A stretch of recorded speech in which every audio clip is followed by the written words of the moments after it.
अद्वैत तत्व के ऊपर समझाते चले आ रहे हैं। अद्वैत तत्व का मतलब भी होता है कि जहाँ दूसरा नहीं है, एक ही है और एक भी स्वयं ही है।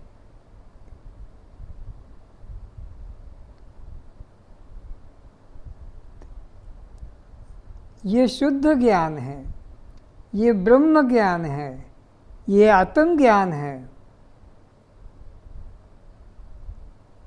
तो अष्टावक्र जी ने पूछ लिया कि तू क्या समझा है अद्वैत ज्ञान के बारे में। मेरे को थोड़ा समझा।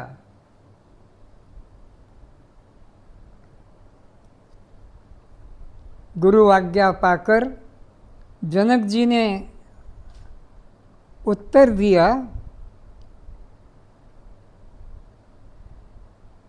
जब से ये सृष्टि है, जब से ये संसार है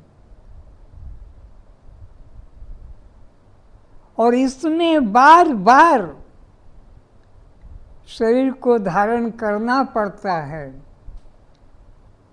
जीवों को, और फिर त्यागना भी पड़ता है जीवों को।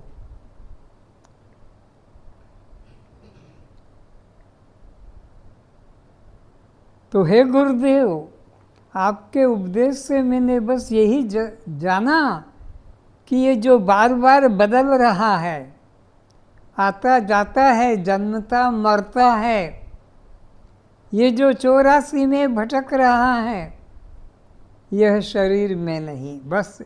बस इतना ही समझा कि जो आ रहा है, जा रहा है, बदल रहा है। बचपन बदल गया, किशोर हो गया, किशोर बदल गया, युवा बन गया, युवा बदल गया, प्रौढ़ हो गया, प्रौढ़ बदल के बूढ़ा हो गया, बूढ़ा होके और मर गया, मर कर फिर जन्म।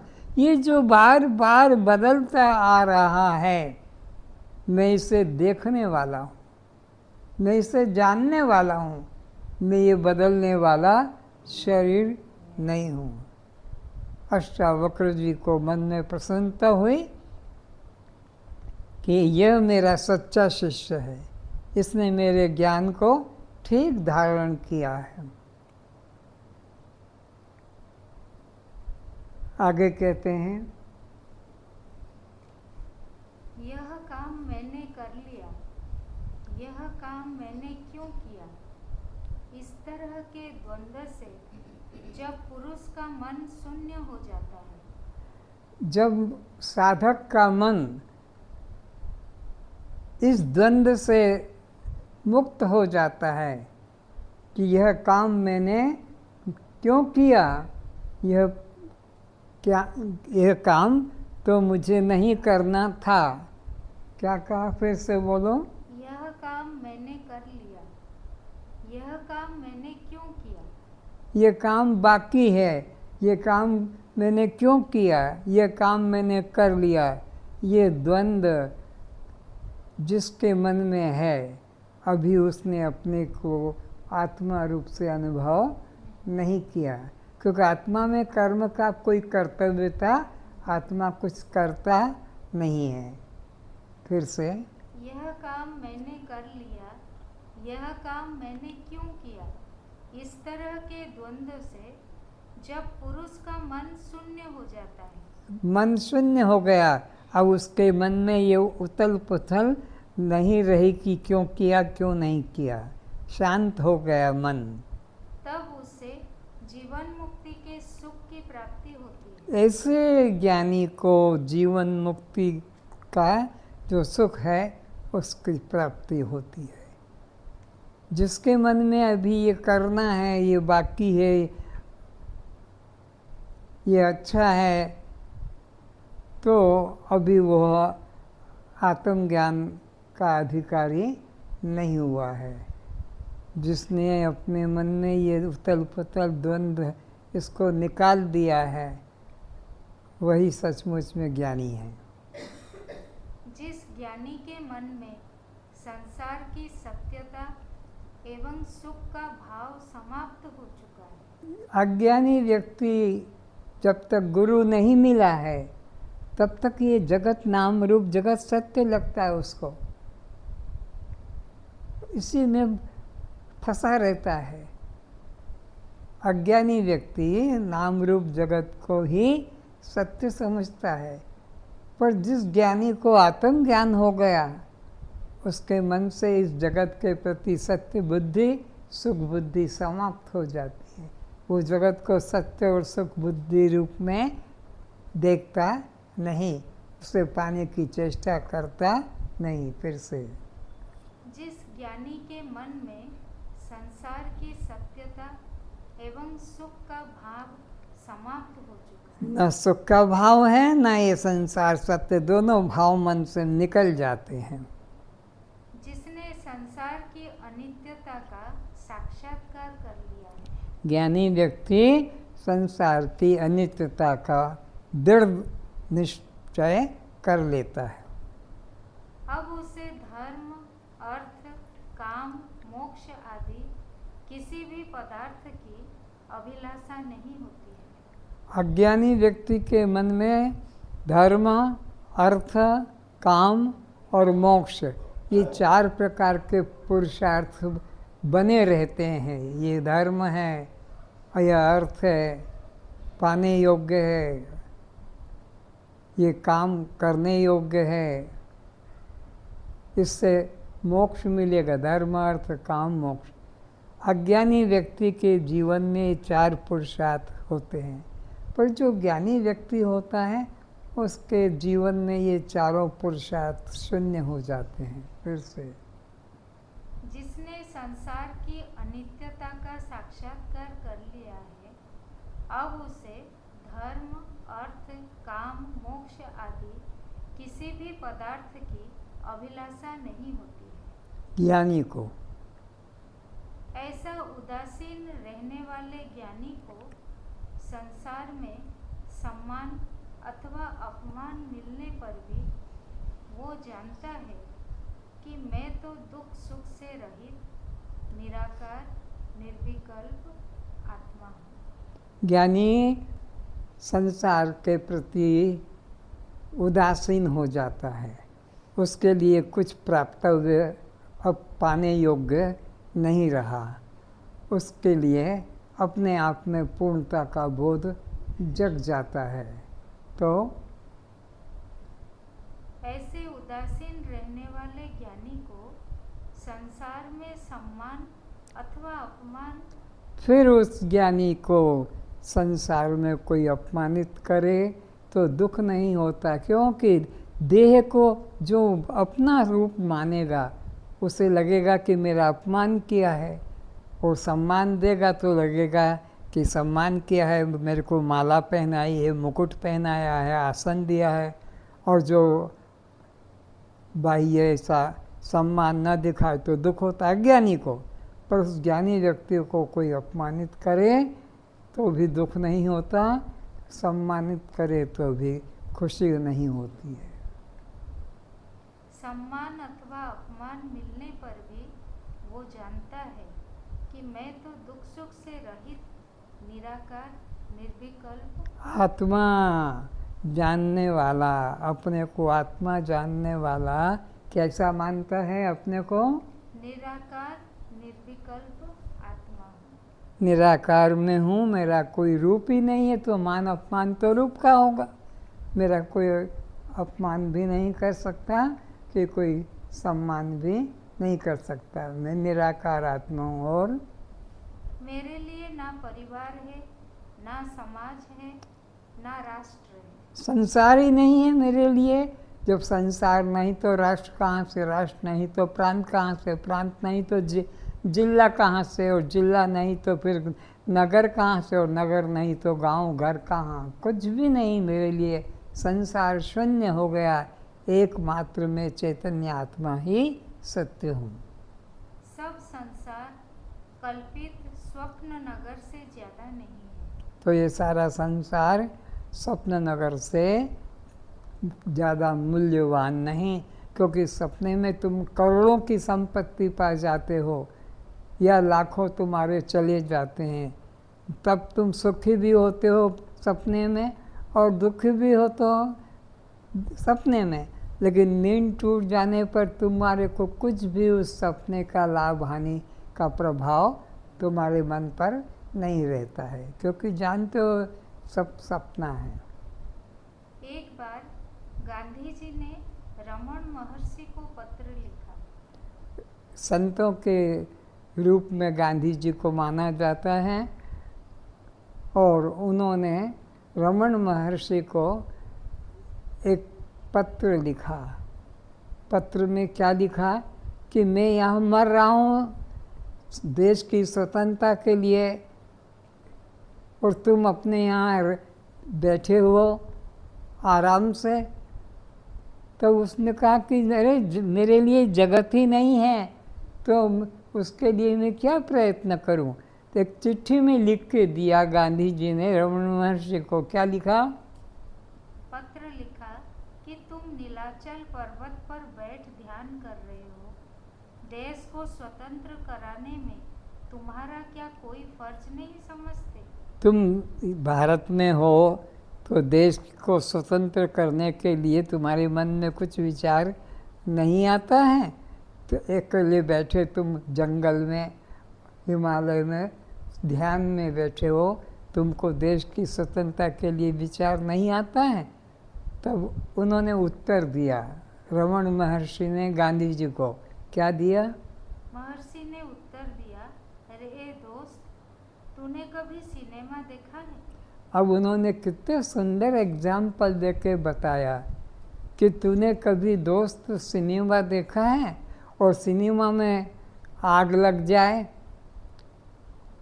लोग घरों में भाग रहे हैं और मकान जल रहा है, कपड़े जल रहे हैं, तो तेरे मन में फायर ब्रिगेड वालों को बुलाकर और उसे बुझाने की इच्छा नहीं होगी क्या?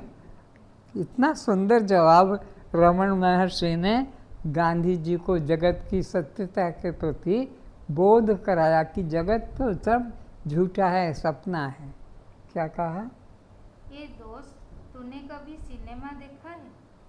खेल में आग लग रही है, गांव घर पशु मनुष्य दौड़ रहे हैं, जल रहे हैं, तो उस पर्दे पर पानी डाल अग्नि को बुझाने के लिए क्या तेरा कोई फर्ज नहीं बनता है? नहीं, कुछ नहीं, क्योंकि वह सब खेल, हत्या, चोरी, आग, बाढ़, युद्ध, मार काट सब झूठा है। इसी तरह जिस ज्ञानी ने जगत को स्वप्न जान लिया, उसे संसार के प्रति कुछ लेना देना नहीं रहा। ज्ञानी किसी के प्रति कुछ करता है तो वह उस पर एहसान कर रहा है ऐसा नहीं मानता, एवं ज्ञानी के प्रति कोई कुछ उपकार या अपकार करे तो भी ज्ञानी उसका कोई अपने पर भार या बुरा नहीं मानता है। ज्ञानी अपने को सर्वव्यापक अद्वैय रूप से जानता है, इसलिए दूसरे के अभाव में निराभिमानी रहता है। दुख कब लगेगा? जब कोई दूसरा व्यक्ति होगा, वो एक अपने चैतन्य आत्मा के अलावा कुछ दूसरा जानता ही नहीं है, तो दूसरे के अभाव में उससे दुख कौन पहुंचा सकेगा? इसलिए ज्ञानी को दुख नहीं होता है। ज्ञानी सब में एक चैतन्य आत्मा ही देखता है। जिस प्रकार मिट्टी के पिंड को जान लेने पर या किसी भी वस्तु के उपादान कारण को जान लेने पर उससे निर्मित किसी भी आकृति को उसके मूल उपादान रूप ही जानना चाहिए। फिर से जिस प्रकार मिट्टी के पिंड पिंड को जान लेने पर जान लिया है घड़ा नहीं है, मिट्टी का ही पिंड है, दीपक नहीं या मूर्ति नहीं, मिट्टी का पिंड है, जान लिया तो किसी भी वस्तु के उपादान कारण को जान लेने पर चूड़ी है, चेन है, अंगूठी है, इन सब को जान लिया कि ये सोना मात्र है। उससे निर्मित किसी भी आकृति को उसके मूल उपादान रूप ही जानना चाहिए।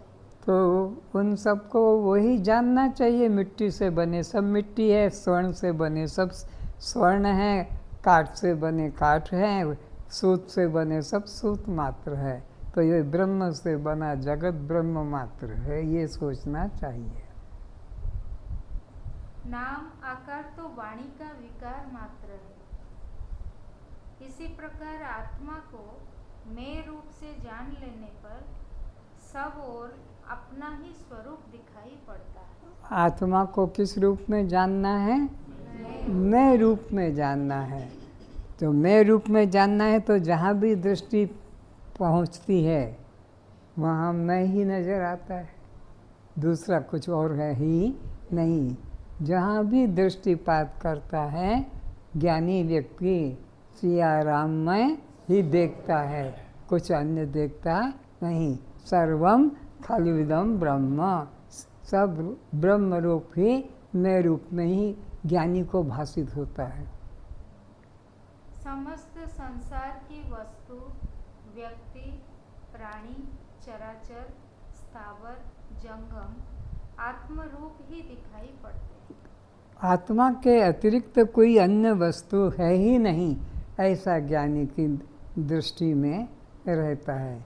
इसलिए उसको सुख दुख, मान अपमान, लाभ हानि कुछ द्वंद्व नहीं लगता है। जैसे स्वर्णकार स्वर्ण या अलंकार से असार तत्व खोट भाग का त्याग कर सार तत्व स्वर्ण का ग्रहण करता है। जो स्वर्णकार होते हैं वह अलंकार तुम लेके जाओ 25 kg का, और वह स्वर्णकार उस 25 kg वाली वजन वाली आकार को गलाकर उसमें क्रिया करके 10 kg मैल निकाल देता है। अब जो बचता है 15 kg स्वर्ण का वो दाम देता है। तो कहता रे तुमने मेरे भगवान का अपमान कर दिया। बोले मैंने अपमान नहीं किया, भगवान तो तेरी बुद्धि में है, मेरी बुद्धि में तो स्वर्ण को मैं नाप रहा हूँ। सार वस्तु है स्वर्ण, और वो जो मैल था वो निकल गया है। या ऐसे समझो गणेश की मूर्ति को सुनार ने तोल के देखा 25 kg का, और गणेश की मूर्ति को देखा 20 kg का, और बाद में जब उसका मैल निकाला तो गणेश की मूर्ति 20 kg की और गणेश की मूर्ति जो है 10 kg की।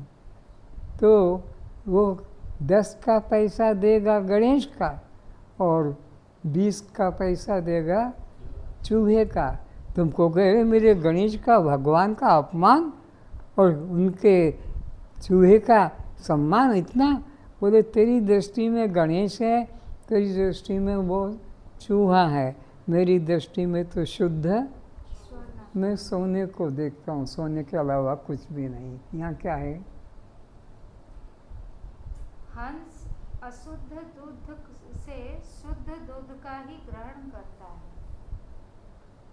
इसी प्रकार इस मेरा कहा जाने वाला जहाँ तक संसार प्रपंच है उसका त्याग कर केवल मैं आत्मा सार तत्व को ही सच्चा स्वरूप जानना। तो जिस संसार को, नाम रूप को तूने मेरा मेरा मेरा मेरा जाना है, सबका त्याग कर दे। बस एक शुद्ध मैं को ग्रहण कर। मेरा कुछ भी नहीं, बस मैं हूँ।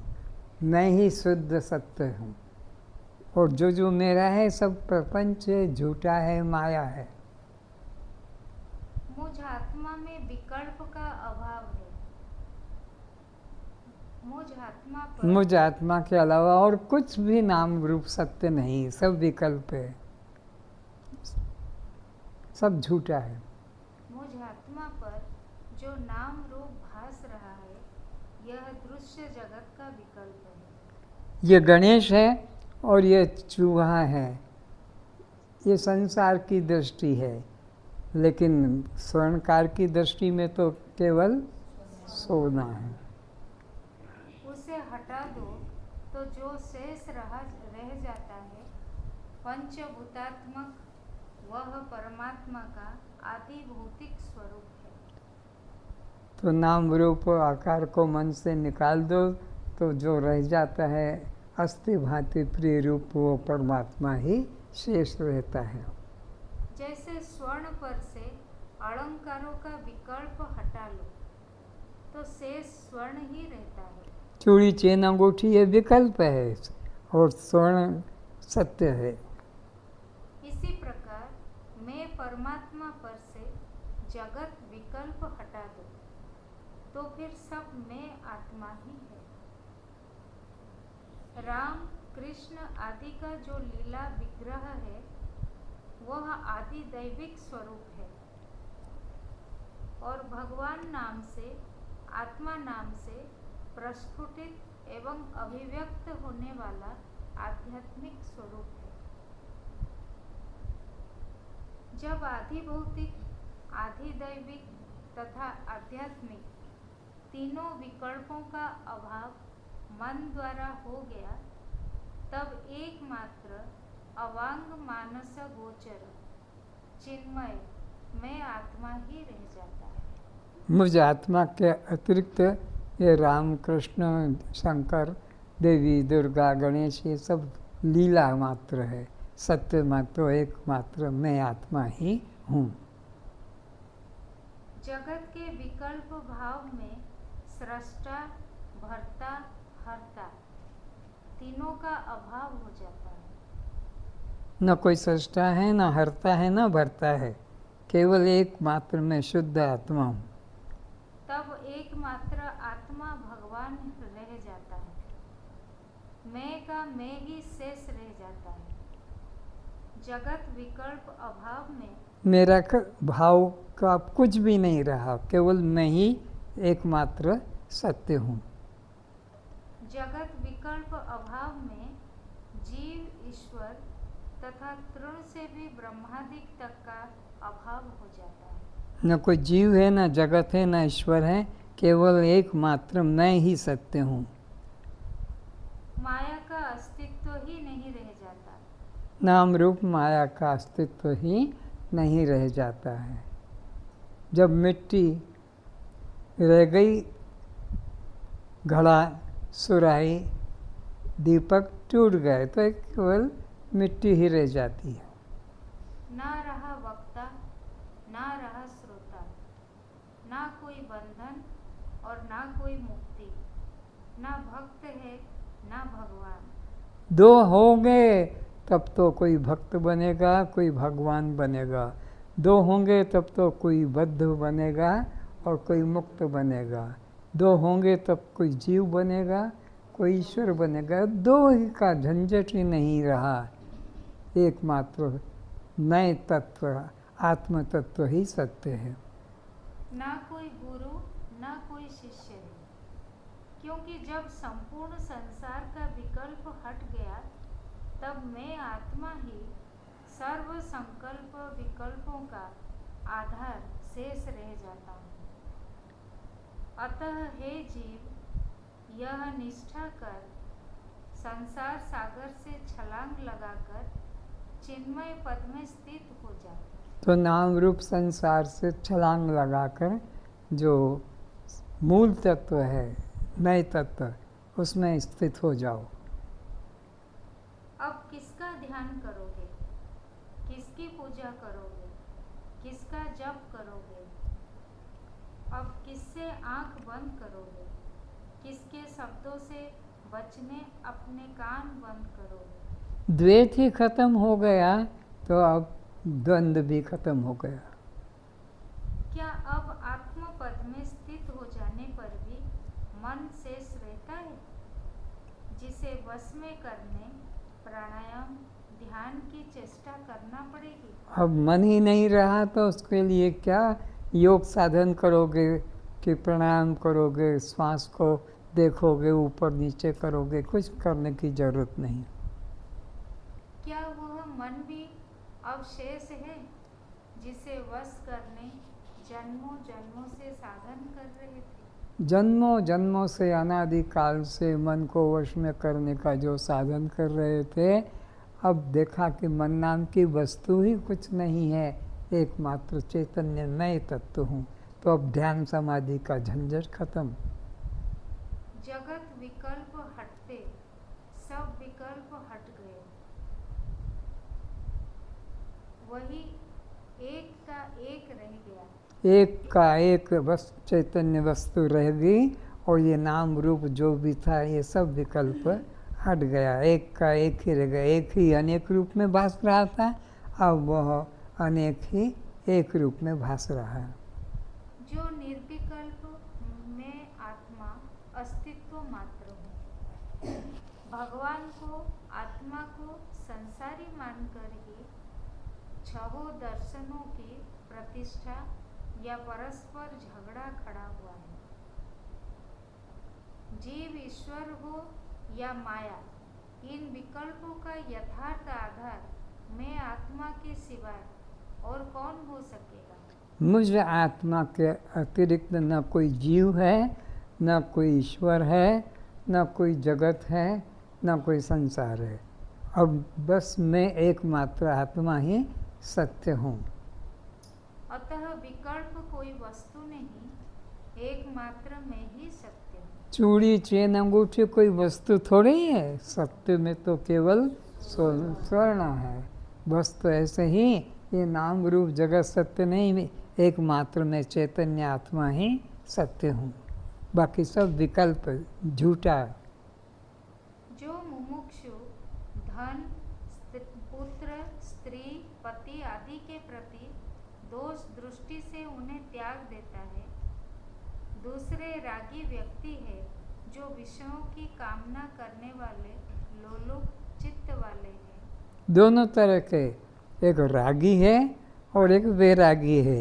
एक आसक्त होकर इनमें जाता है और एक इनसे विरक्त होकर हट जाता है। ज्ञानी दोनों से अलग है। इन दोनों रागी एवं विरागी से विलक्षण ज्ञानी है।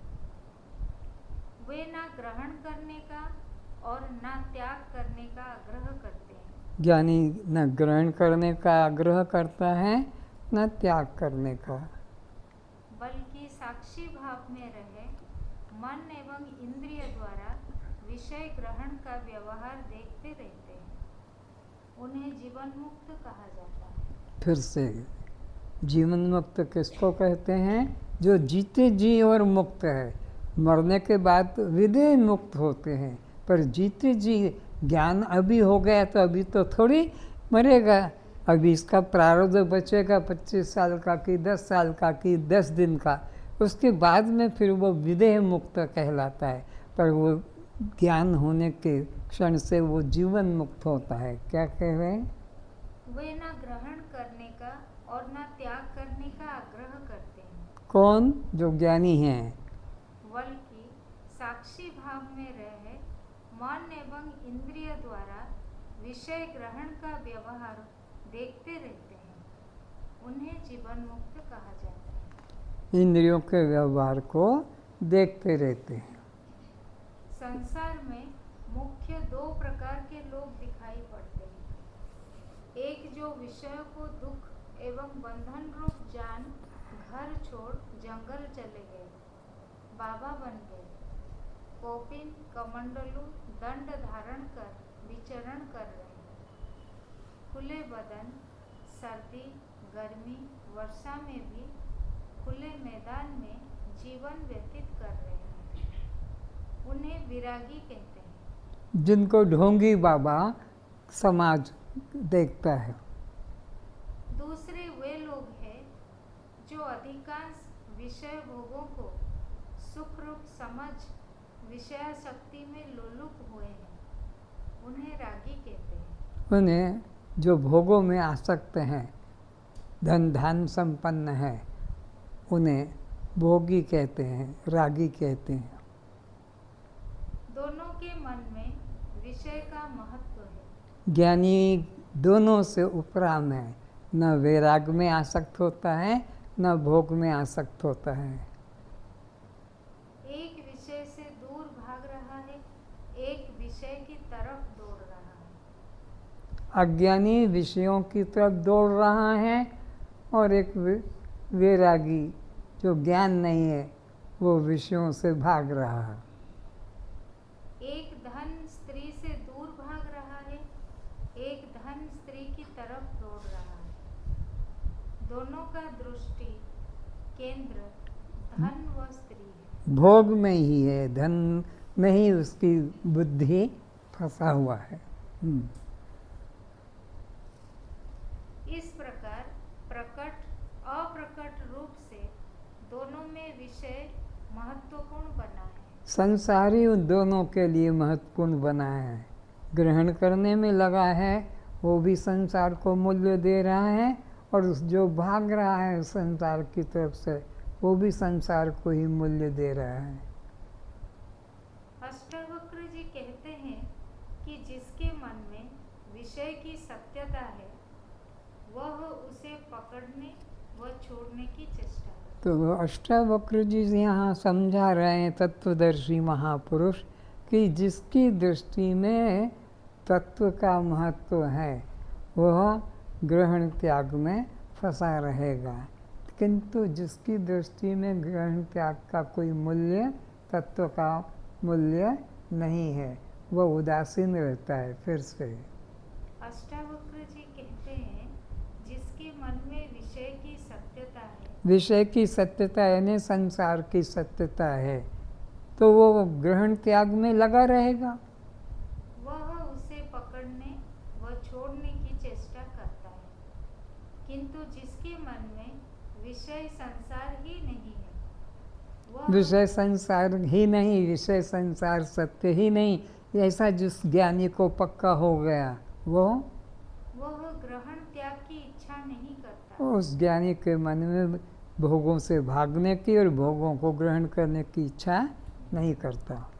वह सहज जीवन जीता है। ज्ञानी का जीवन सहज समाधि भली, साधो सहज समाधि बोली, सहज जीवन होता है, वो ढोंगी दिखावा नहीं करता। वह वितरागी है, वह जीवन मुक्त है। यह भ्रम है कि राग द्वेष नष्ट होने पर ज्ञान होगा, ऐसा नहीं है। ऐसा मन में कभी मत सोच के बैठ जाना कि राग द्वेष नहीं होगा तब जाकर ज्ञान होगा, नहीं, ऐसा नहीं। फिर से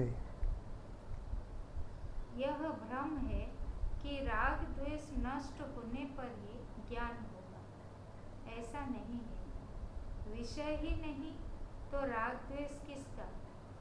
जब विषय ही नहीं है, संसार ही नहीं है, तो फिर राग द्वेष भी किसका करेंगे? जब तक मन में तृष्णा है तब तक स्वरूप का अज्ञान है। जब तक संसार सत्य है तुम्हारी बुद्धि में तो संसार को पाने की इच्छा होगी। जब तुम्हारी बुद्धि में संसार सत्य नहीं है, सत्य है ही नहीं, संसार है ही नहीं, तो उसको पाने की इच्छा भी नहीं होगी, ग्रहण त्याग की इच्छा भी नहीं होगी।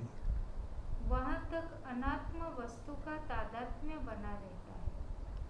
जब तक मन में तृष्णा है तब तक स्वरूप का अज्ञान है। जब तक मन में संसार के भोग पदार्थों की कामना, वासना, इच्छा है, तब तक तुमको ज्ञान नहीं हुआ है। क्योंकि जब संसार में सत्य बुद्धि आ गई तो ग्रहण त्याग का भाव आएगा और उसी में राग द्वेष हो जाएगा और उसी में बंध मोक्ष की कल्पना है। इसलिए ज्ञानी व्यक्ति के अंदर क्या होता है? जब तक अनात्म वस्तु की स्पृहा है, वहाँ पे अनात्म वस्तु को पाने की इच्छा है, तब तक संसार रूप वृक्ष का अंकुर बना हुआ है। तब तक अभी इसकी बुद्धि में संसार सत्य बैठा हुआ है कि इसको पालूं, इसको प्राप्त करूं। संसार वृक्ष दिखने तक ही ग्रहण त्याग, राग द्वेष बना रहता है। अनित्य संसार के दुख रूप पदार्थों में सुख बुद्धि करने वाले अज्ञानी पुरुष को ही बारंबार जन्म मृत्यु का असहनीय कष्ट भोगना पड़ता है। और भोगते आ रहे हैं, वर्तमान में भी अनुभव कर रहे हैं कि ये घर, ये पति, ये पत्नी, ये पुत्र, ये पुत्री, ये मकान, ये रुपया, ये नौकरी, ये खेती, ये सब दुख के कारण है। अनादिकाल से इस संसार में सुख बुद्धि करने के कारण से दुख भोग रहे हैं। जन्मत मरत दुस्सह दुख होई। जन्मते मरते असहनीय दुख होता है ये संसार में आसक्ति के कारण। इस जन्म मृत्यु की यात्रा में जीव को सांसारिक पदार्थों को सुखरूप जान उसके प्राप्ति की वासना ही मुख्य कारण है। दुख का कारण क्या है? संसार को सत्य और सुख रूप जानना, यही बस दुख का मूल कारण है। संसार को जिसने सुख रूप सत्य नहीं जाना उसको दुख कभी हो नहीं सकता। दुख किसके ये होता है कि सुख बुद्धि और सत्य बुद्धि रखी है संसार के भोग पदार्थों में, इसीलिए अज्ञानी को दुख होता है। ज्ञानी को संसार में सत्य बुद्धि और सुख बुद्धि नहीं, इसलिए ज्ञानी को दुख भी नहीं। इसी को अविवेक या अज्ञान कहते हैं। जिसको संसार के पदार्थों में सत्य और सुख बुद्धि है उसी को अविवेक अज्ञान कहते हैं। विवेकी पुरुष को आत्मा अनात्मा का विवेक होने से आत्मा अनात्मा की पहचान किसको होगी? विवेकवान को, ज्ञानी को। इसलिए ज्ञानी को संसार का दुख नहीं होता है। मिल जाने से सुख नहीं, चले जाने से ज्ञानी को दुख नहीं। वह अनित्य दुख रूप पदार्थों को जीवन निर्वाह के अतिरिक्त अधिक कामना वासना नहीं करता। ज्ञानी जीवन निर्वाह जितना 6 फीट के पलंग की जितनी जगह है तो उसी में संतुष्ट हो जाता। वो नहीं चाहता कि 6-6 फीट वाले 4 पलंग मेरे कमरे में बन जाए। उसकी आसक्ति उसमें नहीं रहती है।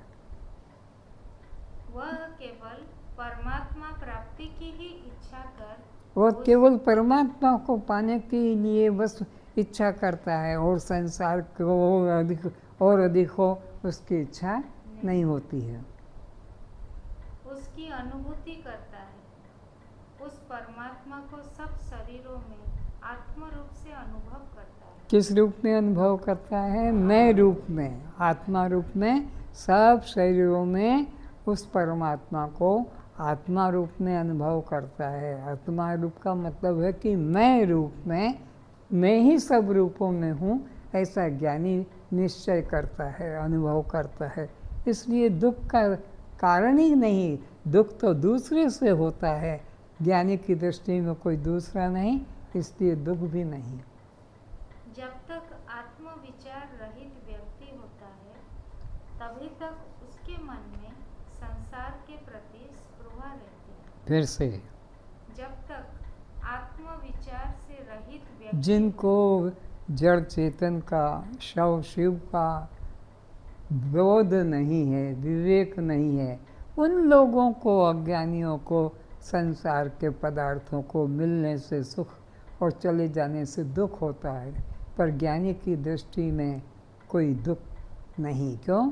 कि वो अपने अतिरिक्त अन्य कुछ भी नहीं देखता है।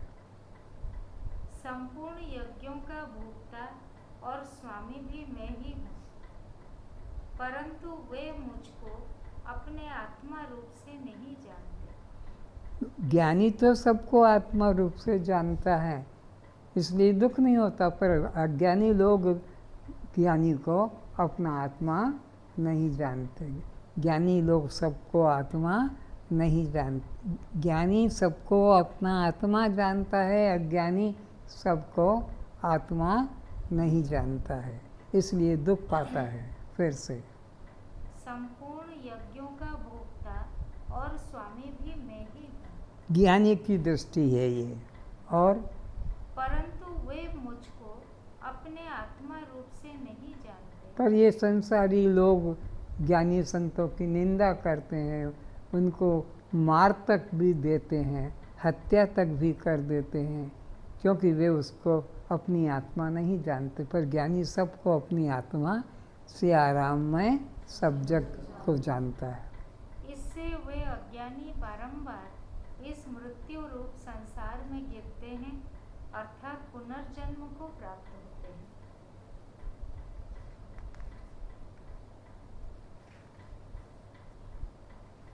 जो ज्ञानी परमात्मा को आत्म रूप से तथा इस शरीर को दृश्य रूप से अपने से पृथक पंचभूतों का कार्य जान लेता है, वह ज्ञानी का लक्षण देखो, तुम अपने में सोचो, ये योग्यता मेरे में आ गई है तो मैं ज्ञानी हूँ, और यह योग्यता मेरे में नहीं आई तो मैं महाज्ञानी हूँ। फिर से जो ज्ञानी परमात्मा को आत्म रूप से, परमात्मा को किस रूप में जानता है? आत्मा रूप से। कि आत्मा और परमात्मा में कोई भेद, एक देह के अंदर चैतन्य को आत्मा कहते हैं, समष्टि संसार के देहों में जो चैतन्य है छिपा हुआ है उसी को परमात्मा। तो परमात्मा जो समष्टि संसार में है वही व्यष्टि संसार में आत्मा रूप से है। ये ज्ञानी का लक्षण है, ज्ञानी की पहचान है। और वह फिर अनित्य देह एवं भोगों में, ये देह कैसा है? अनित्य है, और भोग भी अनित्य है, दुख रूप है, उनमें आसक्त नहीं होता। ज्ञानी के लक्षण अनित्य देह एवं भोगों में अहंता ममता का त्याग कर देने से, आसक्ति नहीं है उसको, अहंता ममता का त्याग कर दिया। मैं और मेरा भाव अब अनित्य देहों में भोगों में नहीं होता। ऐसे निराभिमानी हुआ, कर्तव्य कर्म करता हुआ, ऐसा वो निराभिमानी, किसी प्रकार का धन संपत्ति का गर्व नहीं कि मेरे बराबर कोई मिनिस्टर नहीं, मेरे बराबर कोई राजा नहीं, कि मेरे बराबर कोई बलवान नहीं, ऐसा निराभिमान हो जाता है। और कर्तव्य कर्म करता हुआ भी जन्म को प्राप्त नहीं होता। और वो कर्म देह के द्वारा हो रहे हैं, मैं करता नहीं, क्योंकि जन्म का कारण है मैं भाव। ज्ञानी के मन में मैं करता हूँ ये भाव नहीं होता है, इसलिए उसको पुनर्जन्म की प्राप्ति नहीं होती है। ज्ञानी के मन में मैं कर्म का करता हूँ, मैं फलों का भोगता हूँ, यह बंधन का कारण बन जाता है। जैसा अज्ञान काल में यह संसार सत्य सा लगता है, अज्ञान काल में संसार सत्य सा लगता है, जैसे कि नींद में, सपने में संसार, व्यवहार, लेन देन, खान पीन बिल्कुल सत्य सा लगता है। उस वक्त किसी को ये पता नहीं कि मैं सपना देख रहा हूँ, उस वक्त लगता है ये सब मेरा है। लेकिन जब नींद टूट जाती है तो अपने आप ही निश्चय हो जाता है, अरे वो जो रात को देखा वो सब झूठा है, वो सपना है। जैसे अज्ञान काल में यह संसार सत्य सा लगता है एवं इसे पाने के लिए मन में अनेक प्रकार की स्पृहा जागृत होती है, किंतु ज्ञान काल में ऐसा कुछ भी प्रतीत नहीं होता। जैसे स्वप्न काल में स्वप्न संसार सत्य सा लगता है, किंतु जागृत होने पर ऐसा कुछ भी दृष्टिगोचर नहीं होता।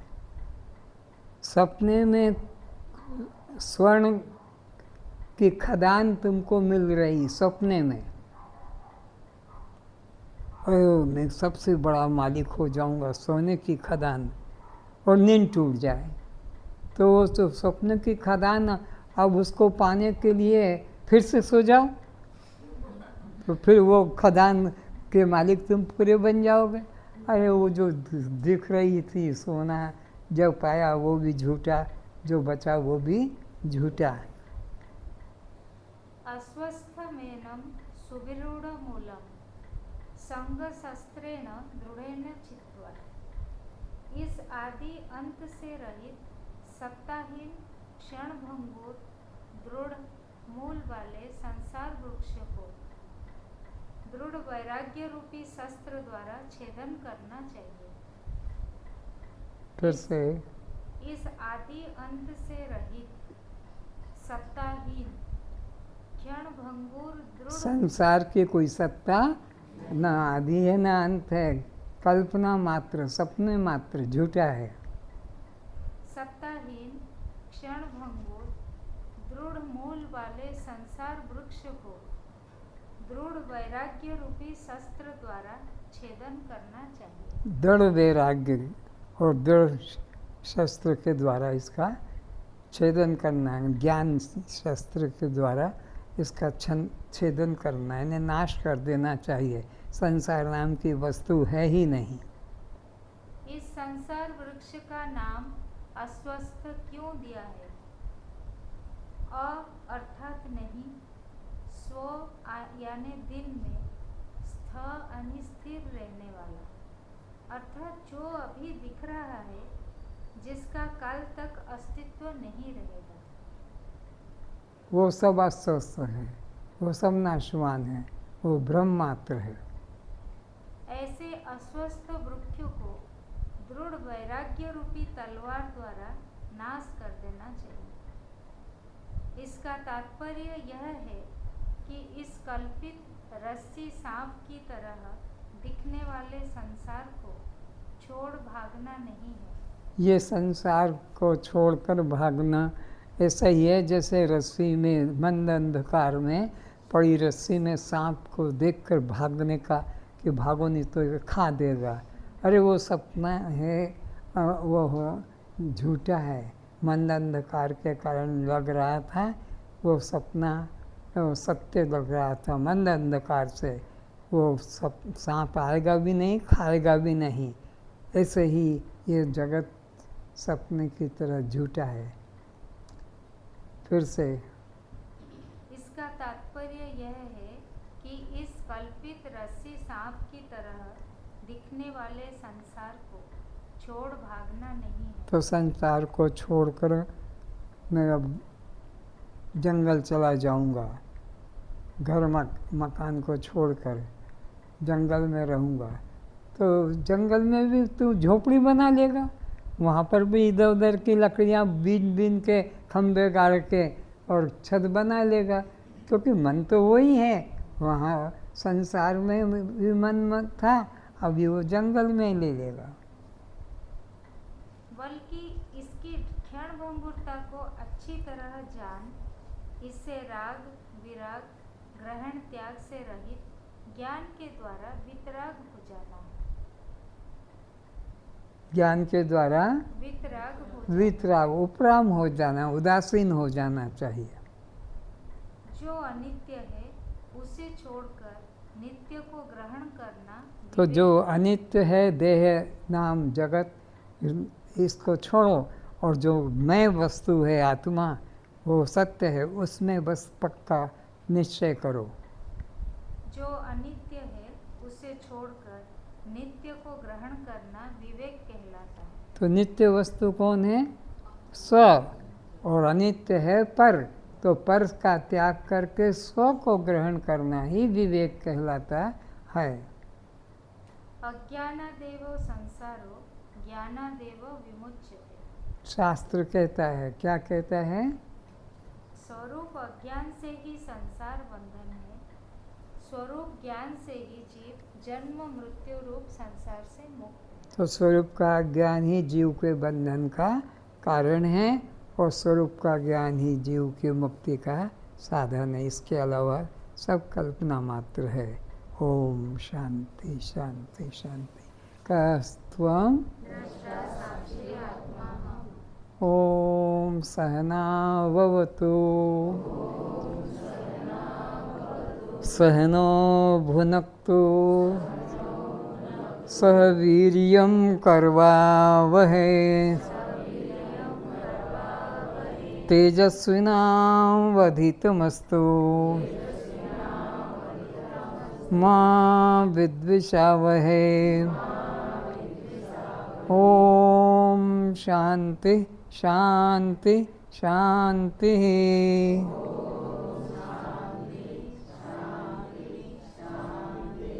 कस्त्वं, तो फिर जन्म मरण किसका, फिर भूख प्यास किसको, फिर सुख दुख किसको, फिर बंध मोक्ष किसको। तो जब मैं चलता हूँ तो, जब मैं देखता हूँ तो, जब मैं सुनता हूँ तो, जब मैं बोलता हूँ तो, जब मैं काम करता हूँ तो, जब मैं खाता हूँ तो, जब मैं पीता हूँ तो, मेरी शक्ति के बिना यह जड़ शरीर कुछ भी नहीं कर सकता। सभी कर्म मुझ चैतन्य आत्मा के द्वारा ही होते रहते हैं। वो आत्मा मैं स्वयं हूँ। आज इतना ही।